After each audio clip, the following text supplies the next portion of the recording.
The big show still this morning are the Chinese stocks because the quantitative easing measures that have just come out from China a few hours ago. So I'm going to put up the charts for this. We're going to look at the American markets, talk about those, and then we'll also put up YINN because that's a 3X mover for the Chinese stocks that are out there. We'll also put up some of the Chinese EV companies, Baba, Pinduoduo, you name it, and Tesla being having pretty heavy Chinese exposure is also something we'll put out there, as it's been a big mover for us recently. So let's kick things off with SPY, and we're going to take a look at the pre-market movement that we have so far. And you can see the initial movement that we had was pretty strongly positive for the market, and then since then has started to push down in those pre-market hours. So with the Chinese quantitative easing, we can sort of read this in two ways. One is that there's a lot of people in China. China's a really big market, and helping to stimulate their economy could be a boon to the U.S. Economy as well. One of the drawbacks that we might have that would push us down is,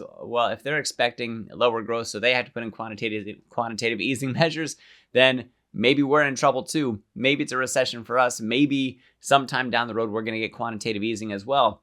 So for the U.S. stocks, it does look like it's becoming a bit of a mixed bag. We'll see what happens when the market opens today. And if we go over to Qs, you're going to see a lot the same thing when we look at the 1 hour chart that I have here for you, that we got the initial pop and then hit resistance, started selling down from that. And like I said, we really want to watch and see how the markets react today to see how it's interpreting the quantitative easing coming out of China. Is it something that we're going to take on as more of a recessionary story for ourselves? Or is it one where we see that as a boon that quantitative easing is happening, and then it's going to be more capital flowing into the markets themselves? So IWM, not as exciting as what we had for QQQ and SPY. Like I said, this one's going to be a little bit more sensitive, a little bit more worrisome in terms of recession versus Goldilocks scenario, as it is filled with companies that are much more dependent on things going really, really well with the economy, because these are companies that are going to have a stronger time, or a harder time, I should say, trying to survive recessionary periods. But check out YINN this morning, up 15%. So this is a 3X China mover, so about 5x or 5% for the Chinese stocks, times 3, 15%. We're at $29 in the pre-market. We could come up as much as $31. So we could still put in a little bit more to the upside of this before 33 is actually the next one. And I know that these technicals are a little bit raw. It's actually 33.69 that's on there. But they're ones that I just started cooking up this morning, and I'm going to look into it further today to see what sort of developments we could get from that. And if we look at Baba, for example, Baba, where do we have that? This one getting near that peak of $95 per share. Let me turn off the drawing tools. There we go. And you can see that we start, that's actually pretty significant resistance there, 97. Up above that is where we actually creep up to about 104 to 105. So I'm going to be watchful for that as well. Pinduoduo, where do they find themselves?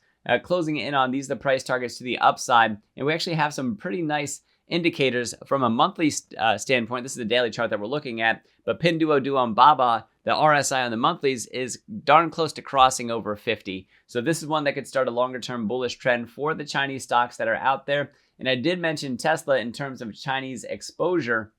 So for Tesla, for that Chinese exposure, you can see again, initial pop that pushed us up over the resistance that I have here, trying to turn it into support. Like I said, we'll see when the market opens. We need to break over about 254 is that number. If we do, we have room up to about 263. So about a $9 gainer. If we can get up there, if we can open and get up there and actually close above that line, that gives us more of a clear shot to those values.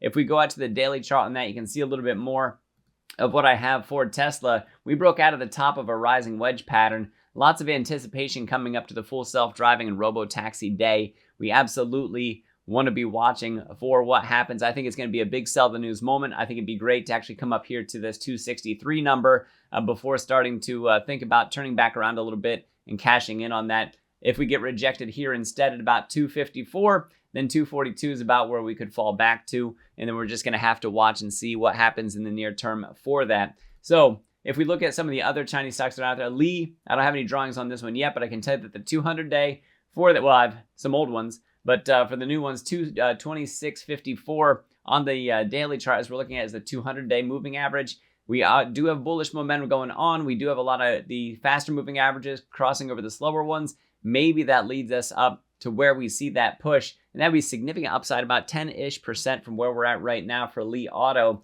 And if we also look at XPeng, for this one, we actually have, again, significant room. We're actually up above the 200-day. We could get that golden cross moment for XPeng coming in the near future. We could actually hit up to $11 or even $12.50 per share off this rally that we get if it does in fact hold out for us. And this could be part of a longer term move for those Chinese stocks. And then which one didn't I do yet? NIO. There we go. NIO up about 7% in the pre-market. Got a bit of a bull flag going on. Starting to play that out. Look for about 657 to come out of that. That would actually be pretty significant resistance for us there, potentially leading to a golden cross moment as that 50, which is down here in blue, could cross over the yellow that we have right here, which is that 200-day moving average. And we are breaking up hopefully above this top part of this to get that true breakout moment that sends us up about another, let me see, from 70 right now, another 87 cents, which would be about a 15% gain from where